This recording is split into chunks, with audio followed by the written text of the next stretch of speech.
یہ مسئلہ کسی ایک کا نہیں ہے، سبھی مذاہب سے تعلق رکھنے والوں کا ہے،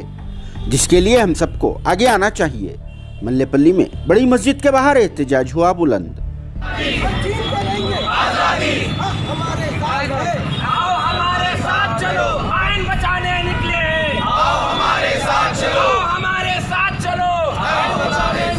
ہمارے ملک ہندوستان میں نافذ کیے گئے کالے قانون کے خلاف گزشتہ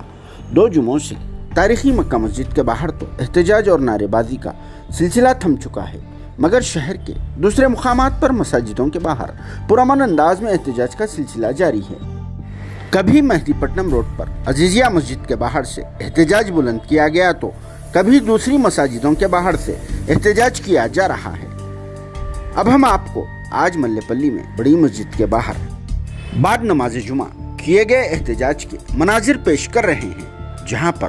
نماز جمعہ کے بعد مسلمانوں کی کثیر تعداد نے پرامن انداز میں کالے قانون کے خلاف اپنے احتجاج کو بلند کیا، جس میں ان احتجاجیوں نے سٹیزنشپ امینڈمنٹ ایکٹ کے علاوہ NRC NPR کو فوری طور پر واپس لینے کا مرکزی حکومت سے بھی مطالبہ کیا، کیونکہ یہ کالا قانون کسی ایک مذہب کا مسئلہ نہیں ہے اور نہ ہی یہ کالا قانون کسی ایک شخص کا ذاتی مسئلہ بھی ہو سکتا ہے۔ اسی لیے ان احتجاجیوں نے ہندوستان کی ساری عوام سے گھروں سے باہر نکل کر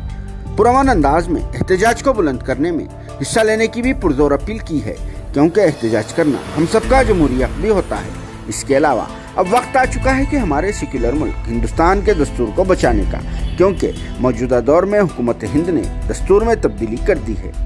جو بالکلیہ طور پر غلط اور مذاہب کے نام پر شہریت دینے کا قانون ہمارے دستور کو بنانے والوں کی توہین کے برابر ہے۔ حالانکہ بابا صاحب ڈاکٹر بھیم راؤ امبیڈکر نے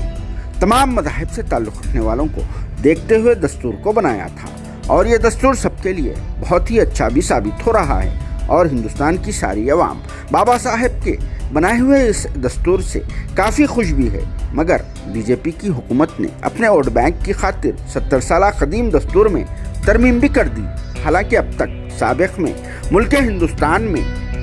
حکمرانی کرنے والی کانگریس پارٹی کے علاوہ دوسری جماعتوں نے تو اب تک اس میں کسی بھی قسم کی تبدیلی نہیں لائی تھی، مگر اب BJP کے قائدین بابا صاحب کے دستور کو تبدیل کر رہے ہیں۔ اسی لیے ملے پلی میں بڑی مسجد کے باہر نماز جمعہ کے بعد احتجاج کو بلند کرتے ہوئے احتجاجیوں نے سارے مذاہب سے تعلق رکھنے والے افراد کو اپنے گھروں میں بیٹھنے اور پھر آرام کرنے کے بجائے باہر سڑکوں پر آنے کی اپیل بھی کی ہے،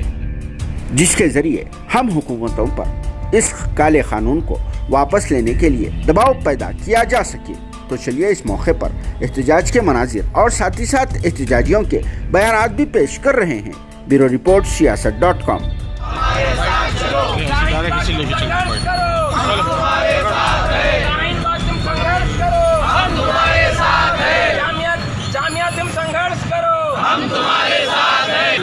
نام ریحان ہے، میں حیدرآباد کا ہی رہنے والا ہوں۔ یہاں پر جمع ہونے کا مقصد یہ ہے کہ مرکزی حکومت کی طرف سے جو قانون لاگو کیا گیا CA NRC NPR وغیرہ، ہم اس کے خلاف آواز اٹھانے کے لیے یہاں پر جمع ہوئے، کیونکہ مذہب ہمارے ملک ہندوستان کا جو قانون ہے، جو دستور ہے، اس کے خلاف حکومت لگی یہ قانون لاگو کیا ہے، اس لیے ہم اس کے خلاف آواز اٹھانے کے لیے جمع ہوئے۔ اس لیے جہاں جہاں تک ہماری آواز جا رہی ہے، ہم سب سے اس بات کی اپیل کرتے ہیں کہ آپ گھروں میں مت رہیے، کیونکہ اب یہ بات ہمارے شہریت کی ہے، ہمارے ملک کی سلامتی کی بات ہے۔ اگر جیسا کہ ہم طلاق ثلاثہ بل تھا، اس پر ہم نے خاموشی اختیار کی، بابری مسجد کا مسئلہ تھا، ہم نے اس پہ خاموشی اختیار کی، لیکن اب مسئلہ ہمارے ملک کی سالمیت کے اوپر ہے۔ اب مسئلہ ہمارے ملک کے دستور کا ہے۔ دستور نہ مسلمان کا ہے، نہ ہندو کا ہے، نہ سکھ کا ہے، نہ عیسائی کا، بلکہ ہر ایک ہندوستانی کا مسئلہ ہے۔ اس لیے ہم یہاں پر اپنے ملک کے قانون کو بچانے کے لیے، اپنے ملک کے دستور کو بچانے کے لیے جمع ہوں۔ لوگ ہر جمعے کے دن ہو یا ہمیشہ ہو، ان کے لیے NRC CAP CC کے خلاف ہیں، اور ہم لوگ یہ ہمیشہ پروٹیسٹ کرتے ہیں، اور انشاءاللہ جب تک یہ بل واپس نہیں ہوگا، جب تک ہم لوگ یہ بائیکاٹ کریں گے، اور NRC کو ہم بائیکاٹ کریں گے۔